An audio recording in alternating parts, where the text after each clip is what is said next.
கர்த்தருடைய பரிசுத்தமுள்ள நாமத்திற்கு ஸ்தோத்திரம். இன்றைய நாளின் கர்த்தருடைய வார்த்தையாக எண்ணாகமம் 22 அதிகாரம் 28 வசனம்.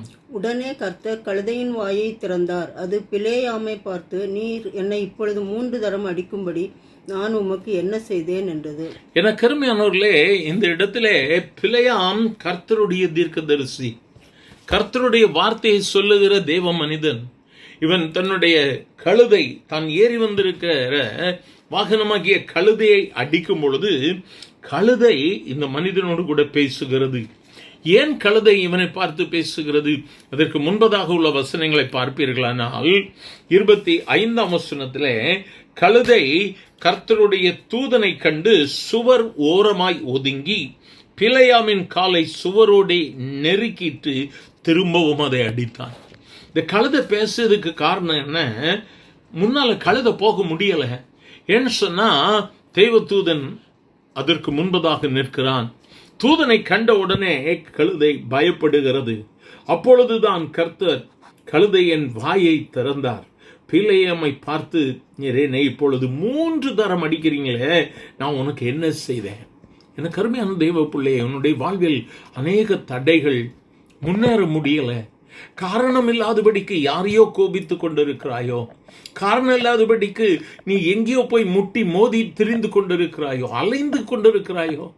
ஏன் எனக்கு தோல்வின்னு சொல்லி எங்கெல்லாம் போகக்கூடாதோ அந்த ஸ்தலங்களுக்கெல்லாம் போய் என்னெல்லாம் பண்ணணுமோ அதெல்லாம் பண்ணிட்டு திரியாம்.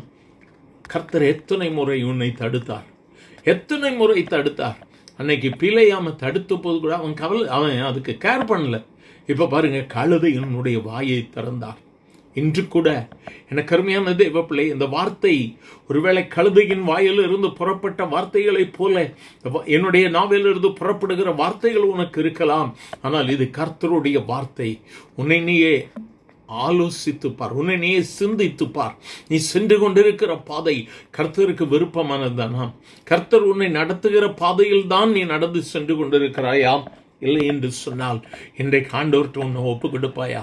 மீண்டுமாக திரும்புவாயா? தீர்க்கதரிசியாகிய பிலேயாமை திருப்புவதற்கு ஒரு கழுதையை கொண்டு கர்த்தர் பேசினார். இன்று உன்னை திருப்புவதற்கு கர்த்தர் என் மூலமாய் உன்னோடு கூட பேசிக் கொண்டிருக்கிறார். ஆண்டவருடைய சத்தத்திற்கு கீழ்ப்படிந்து நீ செல்ல வேண்டிய பாதை வெகு தூரம் தெய்வ பிள்ளையே. கர்த்தர் நியமித்திருக்கிற பாதைகளை ஓடு. உனக்கென்று சொல்லி சொந்த இடத்தை உருவாக்கி கொள்ளாதே. உனக்கென்று சொல்லி சொந்தங்களை உருவாக்கி கொள்ளாதே. யாரோடு கூட உறவு வைக்க வேண்டுமோ அவர்களோடு கூட மட்டும் உன்னுடைய உறவை வைத்துக்கொள். உலகத்தோடு கூட எல்லாம் நான் ஓடுவேன் சொல்லுவேன் சொன்னா கர்த்தர் இன்று உன்னை குறுக்கிடுகிறார். உன்னுடைய பாதையை கர்த்தர் தெளிவாக்க விரும்புகிறார். உன்னுடைய இதயத்தை திறந்து கொடுப்பாயா? இயேசுனோடு கூட வர விரும்புகிறார். எங்கள் அன்பின் ஆண்டவரே, ஆசீர்வதிக்கப்பட்ட இந்த நல்ல காலை வேளைக்காக நன்றி அப்பா. இந்த காலை வேளையிலும் கூட உங்க சமூகத்தில் எங்களை ஒப்பு கொடுத்து ஜெபிக்கிறோம். உம்முடைய பாதையில் எங்களை திருப்பி கொண்டு செல்லும் ஆண்டவரே. உங்க பாதையில் எங்களை திருப்பி கொண்டு செல்லும். எங்களை அர்ப்பணிக்கிறோம். ஆசீர்வதியும். இயேசுவின் நாமத்தில் பிதாவே, ஆமென்.